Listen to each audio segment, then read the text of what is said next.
시청률 90% 넘은 폴란드 군사 다큐. 그 영상 안에 한국이 있었다. 그날 전쟁 위기가 고조된 가운데 폴란드 전역에 방송된 한 편의 군사 다큐멘터리. 러시아의 위협 속에서 우리는 공포에 떨고 있었지만 국민의 시선을 붙잡은 건 의외로 한국이었습니다. 그 영상은 평범한 사람들의 기대를 배신했고 순간 시청률은 90%를 돌파했습니다. 그 영상 속 한 명의 여군. 그게 바로 저였습니다. 저는 부모를 전쟁으로 잃었습니다. 할아버지는 말했습니다. 우리 집안은 더 이상 군인 없어. 하지만 저는 그 길을 택했습니다. 그리고 한국에서 모든 것이 바뀌기 시작했습니다. 할아버지의 암, 전우의 실종, 그리고 저를 향한 조롱과 편견까지. 그 모든 절망의 순간마다 한국은 제 인생을 다시 세웠습니다. 당신이 몰랐던 한국의 힘, 지금부터 제 이야기를 들어보세요. 좋아요와 구독, 알림 설정을 꼭 눌러주세요. 여러분의 생각은 댓글로도 꼭 나눠주세요. 안녕하세요. 저는 엘리자 베르너, 폴란드 특수부대 소속, 그리고 한국에서 인생을 구한 한 사람입니다. 이건 제가 직접 겪은 너무도 믿기 힘든 이야기입니다. 제 이야기가 폴란드 국방부 다큐멘터리에서 방영됐을 때 사람들이 놀랐어요. 한국 사람들은 정말 대단하다고요. 러시아의 위협이 유럽을 다시 흔들던 그때 한국과의 협력을 다룬 그 에피소드는 시청률 89.7%를 기록했습니다. 놀랍죠? 하지만 그건 카메라에 비친 이야기일 뿐이에요. 2013년 저는 폴란드와 러시아 접경 마을에서 군인 부모님과 함께 살았습니다. 13살이었죠. 우리 가족은 대대로 군인 가문이었어요. 할아버지도 아버지도 어머니도 모두 군복을 입었습니다. 그게 우리 가족의 자랑이었어요. 아버지는 전차부대 소속이셨고 어머니는 군의관이셨죠. 두 분 모두 국가를 위해 헌신하는 모습이 제 어린 눈에도 대단해 보였습니다. 그러던 어느 날 부모님이 중동 파병 명령을 받으셨죠. 출국 전날 밤 아버지는 군번줄을, 어머니는 군의관 배지를 제게 주셨어요. 엘리자, 내가 우리를 기억할 수 있도록 이걸 남겨둔다는 아버지의 마지막 포옹이 아직도 생생합니다. 어머니는 눈물을 참으며 돌아오면 함께 휴가 가자고 약속하셨어요. 저는 용감한 척 웃으며 배웅했지만 문이 닫히자마자 울음을 터뜨렸습니다. 그 약속은 지켜지지 않았습니다. 2달 후 검은 양복을 입은 장교들이 우리 집 문을 두드렸어요. 테러 공격으로 부모님 두 분 모두 전사하셨다는 소식이었죠. 그 순간 제 세상은 무너져 내렸습니다. 13살 소녀였던 제 어깨에 세상 모든 어둠이 내려앉은 것 같았어요. 다시는 부모님을 볼 수 없다는 사실이 제 가슴을 찢어 놓았습니다. 할아버지도 큰 충격에 빠지셨어요. 군인 가족은 여기서 끝이다라고 선언하시고는 우리 가족이 대대로 운영해온 군용 정비 공장을 민간용으로 전환해버리셨습니다. 전우들을 잃고 이제는 자식까지 잃은 할아버지의 마음에는 깊은 상처가 생겼어요. 집안에서는 더 이상 군대 이야기를 할 수 없게 됐습니다. 군복, 훈장, 사진 모두 다락방 깊숙이 넣어버리셨죠. 하지만 제 마음속에는 다른 생각이 자라고 있었어요. 매일 밤 부모님의 유품을 바라보며 저는 결심했습니다. 부모님이 지키고자 했던 가치를 제가 이어가겠어요. 가족의 끊긴 사슬 속에서 단 한 명만이 군인의 유산을 기억하고 있었어요. 그게 바로 저였습니다. 침대 밑 작은 상자에 부모님의 유품을 간직했습니다. 밤마다 그것을 꺼내 쓰다듬으며 눈물을 삼켰어요. 할아버지 몰래 군사 잡지를 모으기 시작했습니다. 학교에서 돌아오면 할아버지 공장에서 기계를 배우는 척하며 실은 군용 장비의 구조를 익혔어요. 누구에게도 말하지 않았지만 제 가슴속에는 작은 불꽃이 타오르기 시작했어요.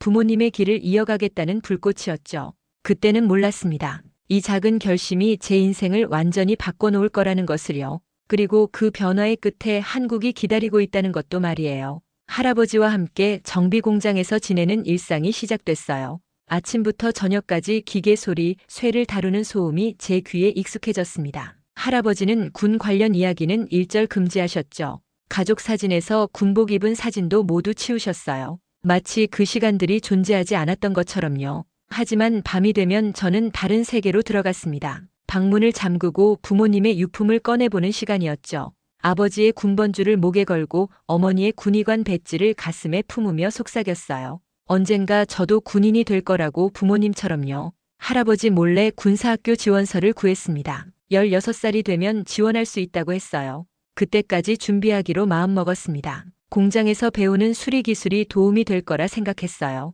손끝으로 기계를 느끼며 배웠습니다. 다른 아이들이 놀 때도 저는 정비 매뉴얼을 외웠어요. 할아버지가 제 기계 관심에 의아해 하셨지만 훌륭한 정비공이 되고 싶다는 거짓말로 넘겼습니다. 진짜 이유는 군용 장비를 이해하고 싶어서였죠. 할아버지를 속이는 마음에 죄책감이 들었어요. 하지만 이것이 제 길이라고 믿었습니다. 밤마다 정비 기술을 연습하고 체력 훈련도 했어요. 학교 운동장을 몰래 달리고 팔굽혀펴기도 했습니다. 다른 친구들은 몰랐지만 저에겐 목표가 있었어요. 군인이 되기 위한 몸을 만들고 있었죠.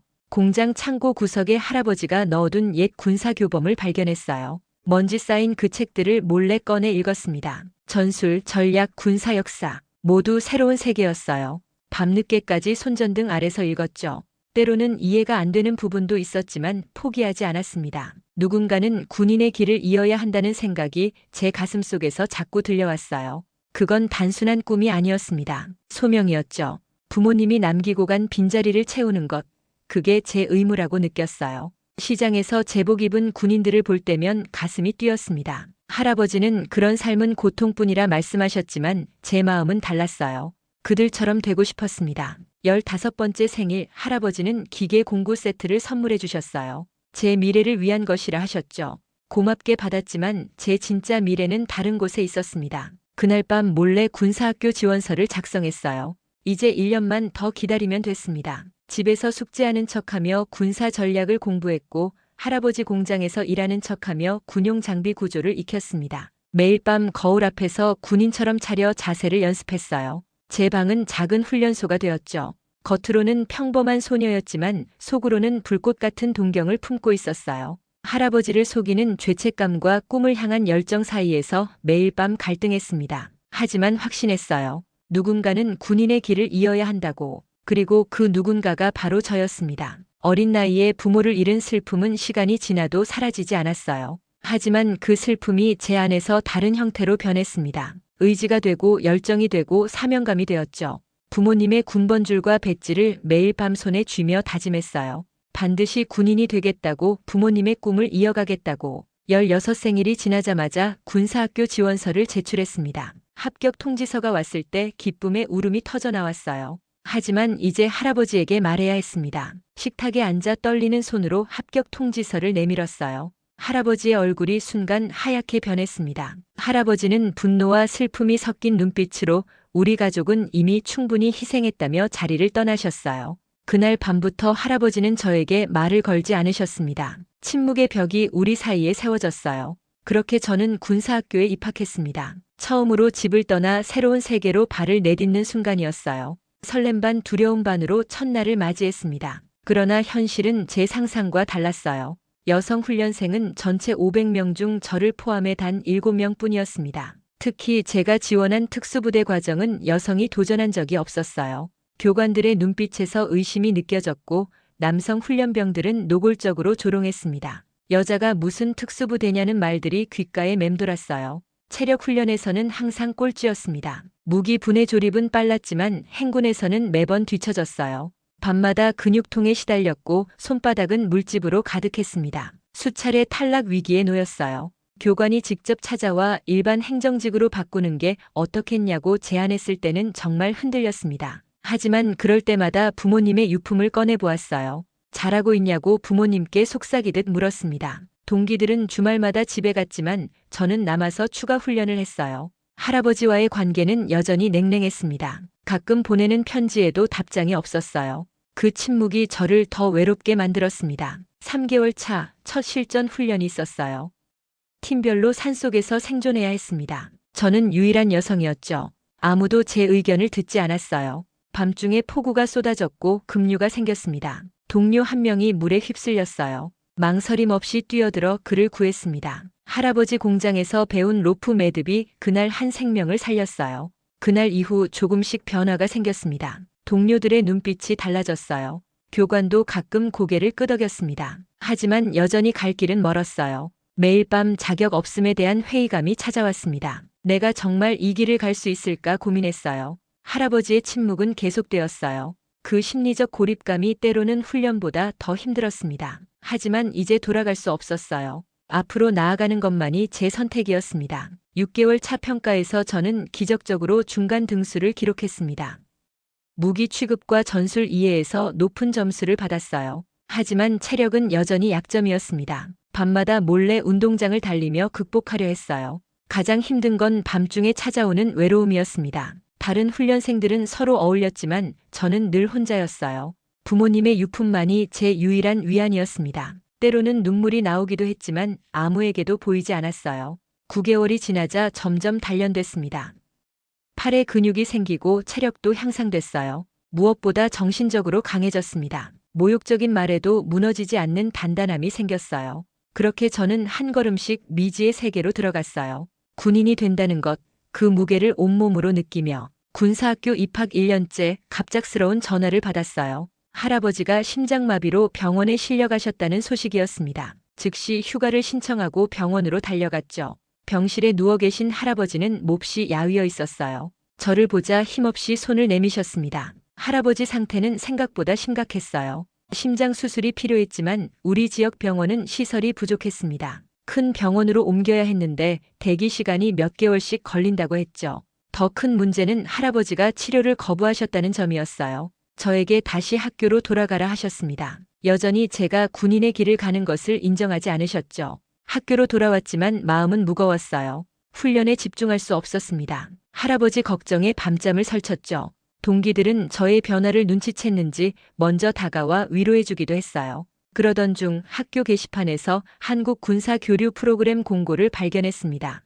최첨단 군사 의료 기술 연수가 포함된 내용이었어요. 마지막 희망처럼 느껴졌죠. 이 기회를 잡기 위해 모든 것을 걸었어요. 선발 시험은 500명 중 단 3명만 뽑는 치열한 경쟁이었습니다. 밤낮 없이 공부했죠. 체력 훈련도 2배로 늘렸어요. 손바닥이 찢어지고 다리가 후들거려도 멈추지 않았습니다. 하루에 1시간도 못 자는 날이 계속됐죠. 다른 훈련생들이 포기할 때도 저는 앞만 보고 달렸어요. 할아버지를 살리기 위한 절박함이 저를 움직였습니다. 이제 제 꿈은 제 자신만의 것이 아니었죠. 할아버지의 생명과 직결된 일이었어요. 그 책임감이 저를 밀어붙였습니다. 시험 전날 눈이 감길 정도로 지쳤지만 마지막까지 교범을 붙들었죠. 선발 시험장에 들어가던 날 다리가 떨릴 정도로 긴장됐어요. 필기시험, 체력평가, 면접까지 모든 과정이 혹독했습니다. 특히 면접에서 여성이 한국 특수부대와 교류할 이유가 뭐냐는 질문에 당당히 답했어요.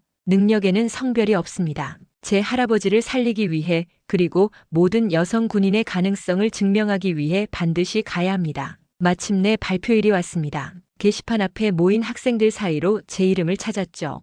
1위로 선발되었다는 결과에 믿기지 않았어요. 함께 선발된 2명은 모두 상위권 남학생이었습니다. 그들의 놀란 얼굴이 아직도 기억나요. 교관은 제 손을 꼭 잡으며 축하해 주셨어요. 베르너, 넌 불가능을 가능으로 바꾸는 사람이구나. 처음으로 진심 어린 인정을 받는 기분이었습니다. 그 순간 깨달았죠. 이건 단순히 제 꿈만의 문제가 아니었어요. 할아버지의 생명과 직결된 책임이 생겼습니다. 출국 전 할아버지를 다시 찾아갔어요. 병상에 누워 더 야위신 모습에 가슴이 아팠습니다. 한국 연수 소식을 전하자 처음으로 미소를 지으셨죠. 제 손을 잡으며 조용히 말씀하셨어요. 내 부모님도 자랑스러워 하실 거야. 한국으로 떠나기 전날 밤 부모님의 유품을 꺼내보았습니다. 이제는 단순한 그리움이 아니었죠. 체력과 정서 모두 바닥인 상태에서 절박함과 위기의식이 밀려왔어요. 할아버지를 살리기 위해 그리고 제 꿈을 이루기 위해 이 기회를 놓칠 수 없었습니다. 한국에 도착한 첫날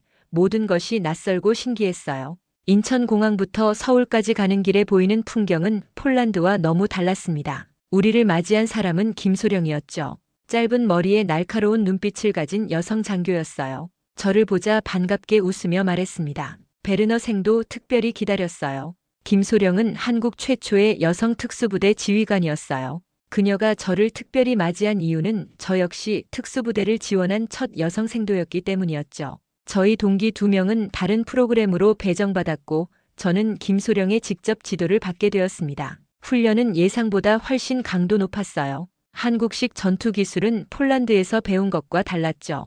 특히 여성의 체격과 근력을 고려한 맞춤형 전술이 인상적이었습니다. 김소령은 제가 폴란드에서 겪은 어려움을 정확히 이해하고 있었어요. 근력으로 이기지 못하면 기술로 이기는 거예요. 첫 주가 끝날 무렵 김소령이 특별한 장소로 저를 데려갔습니다. 한국군 중앙병원이었어요. 최첨단 의료 시스템을 갖춘 그곳에서 저는 놀라운 광경을 목격했죠. 심장 수술을 받은 군인들이 빠르게 회복하고 있었습니다. 의료진들은 폐암 말기 환자도 치료할 수 있다고 자신있게 말했어요. 그 순간 할아버지를 치료할 수 있다는 확신이 생겼습니다. 김소령에게 할아버지 이야기를 털어놓았어요. 그녀는 진지하게 듣더니 한번 알아보겠다고 약속했죠. 처음으로 진심 어린 공감을 받는 기분이었어요. 그날 밤 숙소로 돌아와 할아버지에게 편지를 썼습니다. 한국의 의료기술과 치료 가능성에 대해 상세히 적었어요. 그리고 마지막에 이렇게 썼죠. 할아버지 기다려주세요. 반드시 도움을 가져갈게요. 다음 날 김소령이 특별 훈련을 준비했습니다. 여성 장교들과 함께하는 산악 생존 훈련이었어요. 폴란드에서는 상상도 못했던 경험이었죠. 여성들만의 팀워크로 모든 과제를 완수했습니다. 산 정상에서 김소령이 제게 말했어요. 불가능은 불굴의 의지 앞에 무너진다. 그 말이 제 가슴에 깊이 박혔습니다. 3주차 한국군의 전술 훈련에 참여했어요. 폴란드와 다른 접근법에 감탄했습니다. 특히 첨단 장비와 정밀한 작전 계획이 인상적이었죠. 제가 정비 공장에서 배운 기계 지식이 여기서 빛을 발했어요. 한국 군인들도 제 능력에 놀라워했습니다. 어느 날 김소령이 중요한 소식을 전했어요. 한국 의료진이 할아버지의 의료 기록을 검토했다는 거였죠. 그들의 결론은 명확했습니다. 치료 가능합니다. 그 말을 듣는 순간 눈물이 왈칵 쏟아졌어요. 부모님 죽음 이후 처음으로 느껴지는 진정한 희망이었습니다. 이제 남은 건 어떻게 할아버지를 한국으로 모셔올지 또는 한국의 의료진을 폴란드로 보낼지 결정하는 일이었어요. 김소령은 양국 국방부 연계를 통한 해결책을 모색하겠다고 했습니다. 저는 매일 밤 기도했어요. 부모님에게도 속삭였죠. 도와주세요. 할아버지를 살릴 수 있게 해주세요. 한국에서의 매일이 새로운 발견의 연속이었습니다. 군사 기술만이 아니라 사람과 사람 사이의 연결 그리고 희망의 씨앗을 찾은 소중한 시간이었어요. 부모님이 남겨주신 길이 이렇게 한국으로 이어질 줄은 꿈에도 몰랐습니다. 한국 훈련 2달째 예상치 못한 사건이 발생했어요. 함께 온 동기 중 한 명이 훈련 중 실종된 것입니다. 산악지대 정찰 임무 중 통신이 끊기고 24시간이 지나도 소식이 없었죠. 수색대가 꾸려졌고 저는 주저없이 자원했어요. 베르너 생도 위험할 수 있어요. 김소령이 걱정했지만 제 마음은 확고했습니다. 제가 그 지형을 직접 봤어요. 도울 수 있습니다. 결국 김소령도 동의했고 저는 한국 특수부대원 3명과 함께 수색에 나섰죠. 산속은 생각보다 더 험했어요. 폭우로 인한 산사태 위험까지 있었습니다. 하지만 저는 폴란드 국경지대에서 자랐기에 이런 환경에 익숙했죠. 한국 부대원들에게 폴란드식 추적 기술을 알려주며 수색 범위를 좁혀나갔어요. 16시간의 수색 끝에 동기를 발견했습니다. 절벽에서 미끄러져 다리를 다치고 협곡에 갇혀 있었어요. 그를 구출하기 위해선 누군가 밧줄을 타고 내려가야 했죠. 가장 체중이 가벼운 제가 자원했습니다. 할아버지 공장에서 배운 매듭 기술과 한국에서 배운 구조 기술을 결합해 성공적으로 구출에 성공했어요. 기지로 돌아왔을 때 모두가 놀라워했습니다. 한국군 지휘관은 저를 직접 찾아와 격려해 주셨어요. 그리고 제 요청을 들어주시겠다고 약속했죠. 할아버지의 치료를 위한 국방부 연계를 승인해 주신 겁니다. 하지만 그때 첫 번째 위기가 찾아왔어요. 할아버지의 국적 문제로 긴급 수술에 차질이 생긴 겁니다. 폴란드 국적자가 한국군 병원에서 치료받기 위해선 복잡한 행정 절차가 필요했죠. 지연되는 행정 때문에 수술 일정은 계속 미뤄졌어요. 기다릴 시간이 없었습니다. 할아버지 상태는 나날이 악화되고 있었어요. 저는 김소령과 함께 직접 나섰습니다. 한국 군의관들과 밤새 서류를 검토하고 양국 관계자들과 전화 회의를 했어요. 때로는 눈물로 호소하기도 했습니다. 제발 도와주세요. 저에게는 할아버지뿐입니다. 모든 책임을 짊어진 듯한 무게가 어깨를 짓눌렀어요. 매일 밤 잠들기 전 부모님의 유품을 꺼내보며 기도했습니다. 이 모든 노력 끝에 마침내 국제협정 내 특별 사례로 처리되어 할아버지의 치료가 승인됐어요. 할아버지를 한국으로 모셔오는 과정도 순탄치 않았습니다. 의료용 특수 비행기가 필요했고 이송 중에도 위험이 있었어요. 저는 모든 과정에 직접 참여했습니다. 마침내 할아버지가 한국 땅을 밟았을 때 그 모습은 이전보다 더 야위어 있었어요. 하지만 눈빛만은 살아있었습니다. 구출 작전을 성공시킨 후 제 안에 새로운 자신감이 생겼어요. 이제 내가 누구를 구할 수 있다는 군인으로서의 자의식이 싹 텄습니다. 그것은 부모님이 남겨주신 유산의 진정한 의미였을지도 모르겠어요. 지키는 사람, 구하는 사람이 되는 것. 할아버지 수술은 12시간 동안 진행됐습니다. 저는 수술실 밖에서 꼼짝도 않고 기다렸어요. 온몸에 피가 얼어붙는 듯한 시간이었죠. 결과를 기다리며 모든 책임과 무게를 홀로 짊어진 그 순간 제 인생에서 가장 고독하고 무거운 시간이었어요.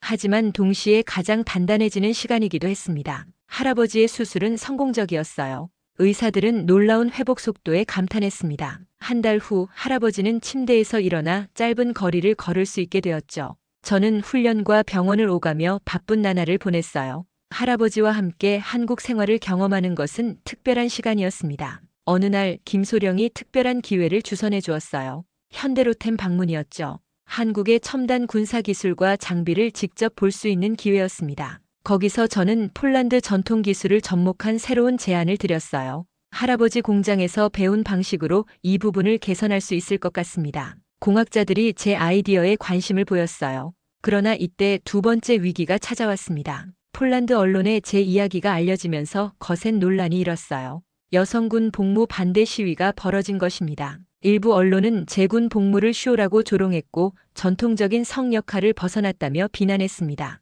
한국에서의 치료도 특혜라고 공격했어요. 처음엔 충격이었습니다. 이런 반응은 예상하지 못했어요. 제 존재 자체가 위협받는 듯한 느낌이었죠. 밤마다 침대에 누워 생각했습니다. 내가 잘못한 건가? 하지만 곧 마음을 다잡았어요. 내가 포기하면 다른 이들의 꿈도 끝난다. 김소령의 조언으로 용기를 냈습니다. 당신의 이야기를 직접 들려주세요. 저는 폴란드 언론에 성명을 발표했어요. 여성도 조국을 지킬 수 있습니다. 제 할아버지의 생명을 구한 것은 제가 군인의 길을 선택했기 때문입니다. 이것은 쇼가 아닌 현실입니다. 예상과 달리 제 솔직한 이야기는 많은 사람들의 공감을 얻었어요. 특히 젊은 여성들의 지지가 이어졌습니다. SNS에는 제 이야기를 응원하는 캠페인이 확산됐어요.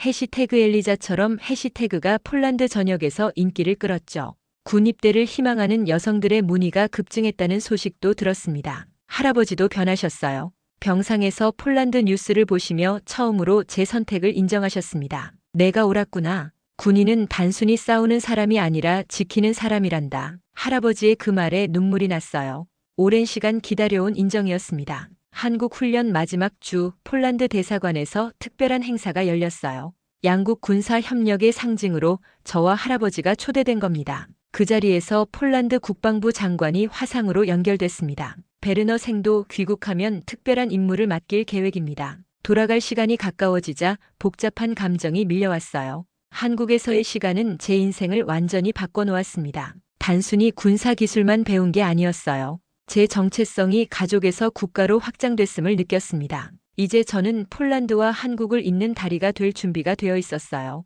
출국 전날 김소령과 마지막 식사를 했습니다. 그녀는 제게 특별한 선물을 주었어요. 한국 특수부대 휘장이었죠. 언제든 돌아오세요. 당신은 이미 우리의 일원입니다. 그 말에 가슴이 뭉클했어요. 이제 제 가족은 더 넓어졌다는 느낌이었습니다. 폴란드로 돌아온 후 제 인생은 완전히 달라졌어요. 군사학교에서의 위치도 달라졌죠. 한국에서의 경험과 특수훈련 인증서는 저를 특별한 존재로 만들었습니다. 교관들은 제게 주니어 훈련생들을 지도할 기회를 주었어요. 특히 여성 생도들에게 제 이야기는 큰 동기부여가 됐습니다. 졸업 후 저는 꿈에 그리던 특수부대에 정식 배치되었어요.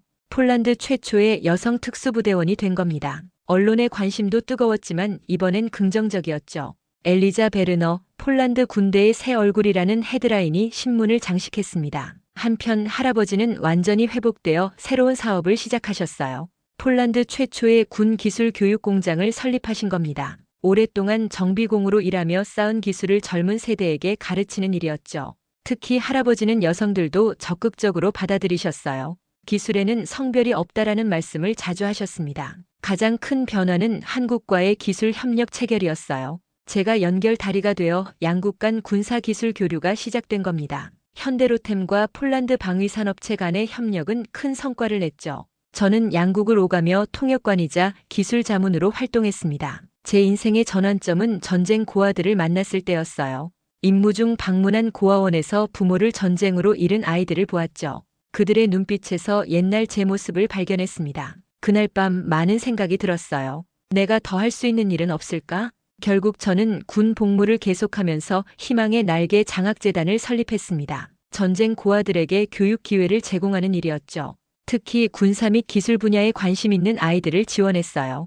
부모님의 유산을 이어가는 방식이었습니다. 재단 설립 1주년 기념식에 할아버지가 오셨어요. 건강을 완전히 회복하신 할아버지는 당당한 모습이었습니다. 마이크를 잡고 모두에게 들려주신 할아버지의 마지막 말씀이 아직도 귓가에 맴돌아요. 내 손녀 엘리자가 우리 가문의 희망을 다시 심었다. 그건 한국에서 시작됐구나. 그날 밤 저는 오랜만에 부모님의 유품을 꺼내보았습니다. 아버지의 군번줄과 어머니의 군의관 배지를 바라보며 깨달았어요. 부모님의 죽음이 끝이 아닌 시작이었다는 것을요. 그분들이 남기신 가치는 제 안에서, 그리고 제가 돕는 모든 사람들 안에서 계속 살아가고 있었습니다. 지금 저는 폴란드 특수부대 소령으로, 한국과의 군사 협력 프로그램 책임자로, 그리고 희망의 날개 재단 이사장으로 3가지 역할을 동시에 수행하고 있어요. 바쁜 나날이지만 매 순간이 의미 있습니다. 가끔 한국을 방문할 때면 김소령을 만나 옛 이야기를 나누죠.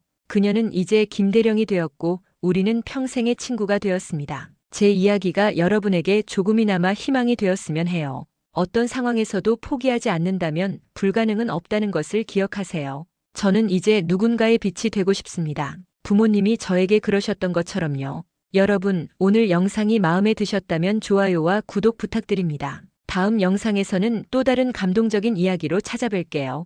댓글로 여러분의 생각도 꼭 들려주세요. 여러분의 응원이 더 많은 이야기를 전할 수 있는 힘이 됩니다.